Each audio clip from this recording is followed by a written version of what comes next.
អីថាហ្នឹងអីថាអីនាំគេមកអីបានប្រកាសប្រាប់ពួកហ្នឹងថាបើចង់ទៅញ៉ាំបុហ្វេមិនបាច់ទៅណាឆ្ងាយហាងចិនហាងអីណាឯងមកតកាការហ្នឹងឯងស្អីក៏មានដែរមិនចេះខ្វះសំបីត្រីសាម៉ុនអីល្មមគេអត់ដាក់ឲ្យយើងញ៉ាំទេណាកូនហាងខ្លះចាអត់ដាក់ឲ្យញ៉ាំទេរបស់យើងប៉ុណ្ណឹងតម្លៃប៉ុណ្ណឹងហើយមានគ្រប់មុខទៀតអញ្ចឹងគឺថាអូខេហ្មង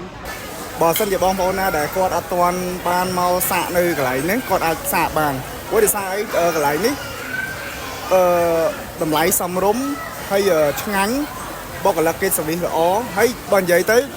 នៅនេះមិនមែនតែនេះខ្ញុំឃើញពេលខ្លះអ្នកសិល្បៈគាត់មកញ៉ាំច្រើន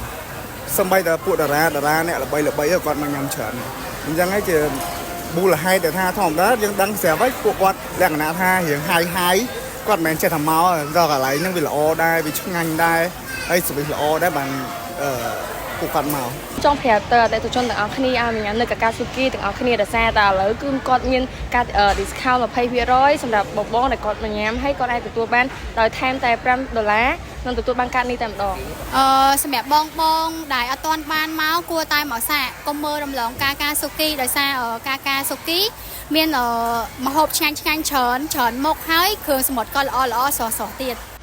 សួស្តីបងខ្ញុំសូមពេល2-3នាទីចង់ដឹងពីចំណារអារម្មណ៍បងមកញ៉ាំនៅកាកាស៊ូគីបងភាសាហាងបុហ្វេនៅទីក្រុងភ្នំពេញមានច្រើនហាងខ្លះការតម្លៃ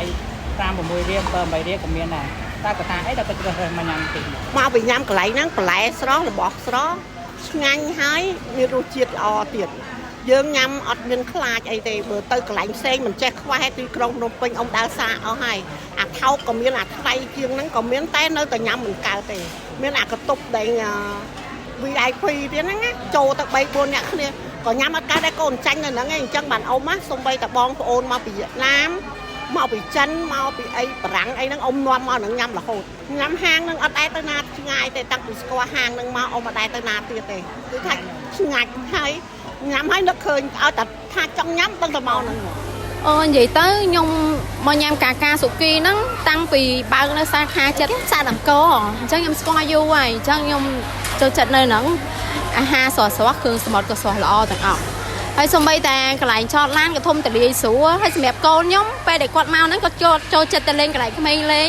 មានភាពងាយស្រួលគាត់លេងហើយមានអ្នកមើលថែក្មេងបានល្អទៀត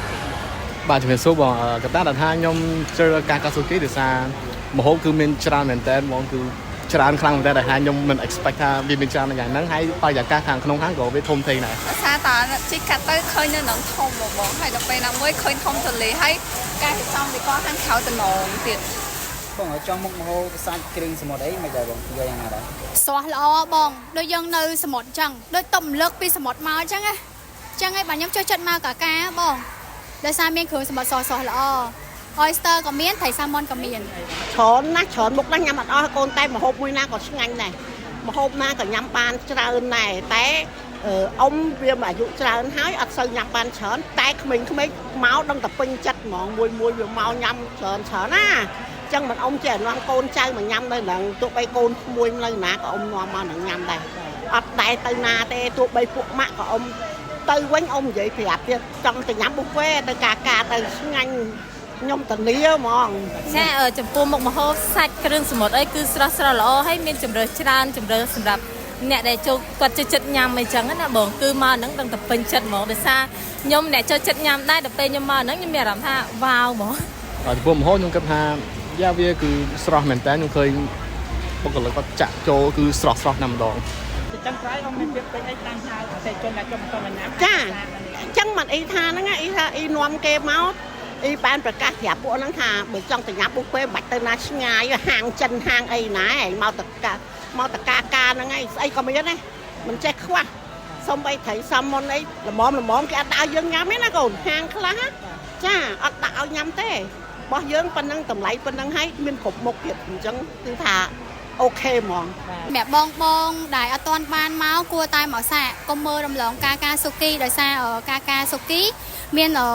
ម្ហូបឆ្ងាញ់ច្រើនមុខហើយគ្រឿងសមុទ្រក៏ល្អស្រស់ទៀត